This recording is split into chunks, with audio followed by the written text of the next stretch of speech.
নানান ধরনের মন্ত্রণালয় করলে ব্যাখ্যা বাজেট আছে প্রবাসী করলে কি বাজেট নত একটু ফ্যামিলি কেন আবদাতা হ্যাঁ বদ্দা আইবের সময় তার লাগবে মোবাইল নিও তখন গাড়ি মোবাইল আইন না পারতো না কিন্তু যে পরিস্থিতি লাইন না পারি তুই জানো বুঝার আইবের মধ্যে এয়ারপোর্টের মা বাপ সৈদ্য গোষ্ঠীর খাতা ফুসলে আননেসারি যারা এমপ্লয়মেন্ট মানুষ আছে তারা আবার ফেরত আই বিদেশের মধ্যে ফাঁসি জেন্দিলে জেলে দম ফরে এলে করি আর ফাঁসা গেলার এই প্রবাসী হলে রেমিটেন্স যোদ্ধা এইসব কথা শুধু বক্তৃতা সেমিনারতে সীমাবদ্ধ। আর পার্শ্ববর্তী দেশ ভারতের বিমান খরচ কত পরে এবং আহারতে কত পরে ইয়ে যদি সরকার যদি বিশ্লেষণ করা যায় তাহলে হয়তো প্রবাসীরা কিছু করতে পারে।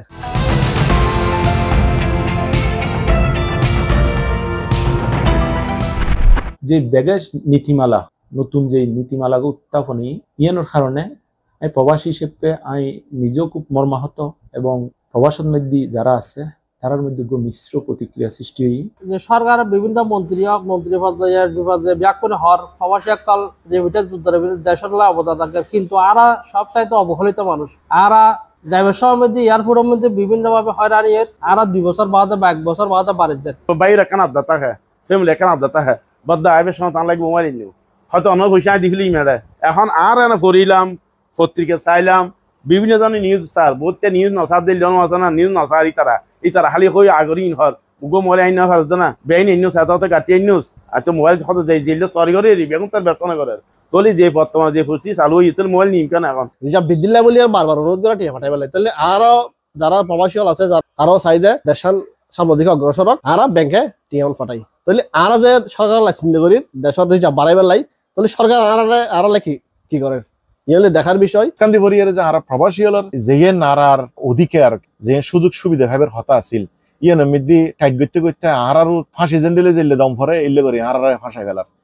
অন্যান্য দেশ হলো যদি আর যদি চিন্তা করি ইন্ডিয়ার তুন আর দেশের মধ্যে বেশি তফাৎ ন ইন্ডিয়া যদি আপডাউন যদি 8-9 টাকা বছর ক্লিয়ার আর 21-22 দেড়হামের মধ্যে আর লাগে যে সরকারের পক্ষ থেকে আর কোনো সহযোগিতা না পাই যে এরকম ডেড বডি ফাটানোর লাই বলি এক সময় মধ্যে বিমান নিশ্চয়ই তারা নয় এখন এই যে সরকারের মিশন করা আছে এগুলোর মধ্যে আর যোগাযোগ করানোর পরে কোনো আর কিছু নফাই তো বিদায় আর মতো গড়িয়ারে টিয়া টুয়ো জেদ্দুর ফারিজ যার গড়িয়ার আর এই ডেড বডি ফাটাই কিন্তু আর যারা দেশের এত আগায় নিয়ে যায় রেমিটেন্স ফাটাই সরকার দেশের আজিয়ে এদূর উন্নয়ন করছি তো এই মানুষের এখন সরকারের পক্ষ থেকে হনসম্বন্ধ দেখলাম তার বাজেট প্রত্যেকটা মন্ত্রণালয়ের আপনি যদি দেখেন প্রতিরক্ষা মন্ত্রণালয়ের বাজেট চাইতে পারে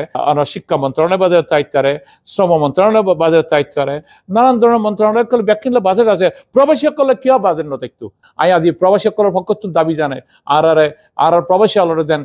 বড় বাজেট দে যাতে করে আর এই মানুষজন যাতে করে কষ্ট না পায় আজি আই এত আর বাড়ি মেজাজ বিপদে আই যে হিন্দে ট্রাভেলেন্সের মধ্যে একান বাংলা বিমান সিডুল লাই তৎক্ষণে এত বাড়ি জম পারে কিন্তু দেখা যায় সিট ফানো যায় অনসাই বিমানের মধ্যে উড়িয়ে সন 2-3 জন ফিসুরি ঘুম যাইতে পারিব ইলে সিট খালি থাকে যা 2-3 জন ফিসুরি ঘুম যাই রে বাড়ি যেতে পারিব কিন্তু অনর এই সিট খালি না থাকে উগ্র হতা আছে না বাগাহার কিন্তু ইয়েন মানুষরা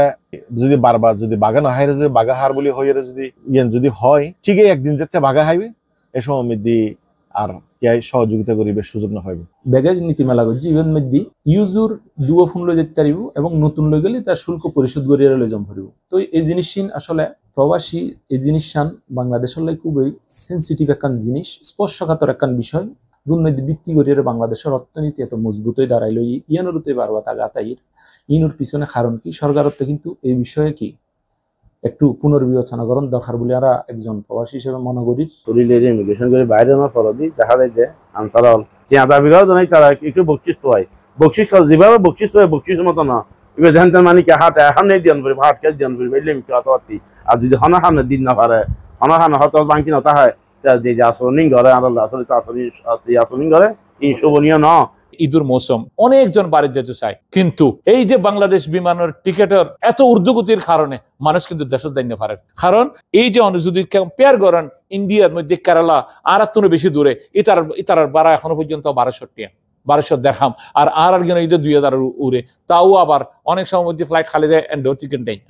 আর 2-3 মোবাইল দিয়ে নিতে পারি যায় উগ্র মোবাইল খদ দিয়ে নিয়ম 2 মোবাইল নিয়ে আর অথবা সার্গো মোবাইল যদি মানে উগ্র যাত্রী মোবাইল সার্গো মোবাইল যাই যাওয়া তাহলে আর তার সমস্যা এই যে বাংলাদেশের বেনজির আহমেদ আছে সেনাপ্রধান এই আজিজ আছে তার মতো কিছু এডও আছে তো ইনু যদি আর যদি যাচাই করে বাইক পারি যায় তার উপযুক্ত শাস্তি দেন যাতে আর সাধারণ যিনি প্রবাসী আছে কিছু টিয়া মাতার গাম মেরে চালে কিছু টিয়া হামাই এটিও নিয়ে যাবে তারা পরিবারের খুশি করতে পারি। আর প্রবাসী সকলের দেখভাল করেন নিয়ে যদি প্রবাসী কল্যাণ মন্ত্রণালয় আছে, খাতা কলমে আছে, মন্ত্রী আছে, মন্ত্রণালয় আছে, কিন্তু কোনো ইমপ্লিমেন্ট হইতে অর্থাৎ বাস্তবায়ন হইতে অনেক কিছু নেই। সোজা কথা যখন মধ্যে আর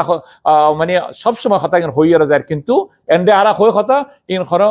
বাংলাদেশের জনের পরে এগুলোর কোনো সুরাহা কিচ্ছু নয় বিদায় আর কাছে আর অনুরোধ করি রাজিয়ে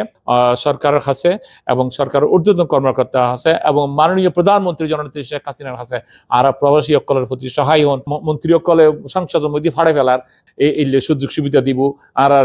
সম্মান দিব, হাজার বেলা কিচ্ছু নয়। ঠিক আগের মতোই এয়ারপোর্টের মধ্যে হয়রানি আছে, আইবের মধ্যে এয়ারপোর্টের মা বাপ সৈদ্য গোষ্ঠীর খাতা ভুসলে আননেসারি যারা এমপ্লয়মেন্ট মানুষ আছে তারা আবার ফেরত আই বিদেশের মধ্যে ইতারাতে তোমার বাবার নাম কি, তোমার চাচার নাম কি, তোমার মার নাম কি, এই সমস্ত প্রশ্নগুলো মানুষের গইয়ে বিভ্রান্তি করে, মানুষের অনেক কষ্টদের। এই সমস্ত এগুলো মুক্তি পাইবার বলিয়ারে আমি বিনীতভাবে অনুরোধ করি সরকারের ঊর্ধ্বতন কর্মকর্তা যারা আছে, বিশেষ করে প্রবাসী কল্যাণ মন্ত্রণালয় যারা আছেন তাদের খাতে অনুরোধ করি এবং সরকারের বিভিন্ন মন্ত্রণালয় যারা সংশ্লিষ্ট মন্ত্রণালয় আছে তারা এবং উগ্র বাজেটের আবারও দাবি জানাই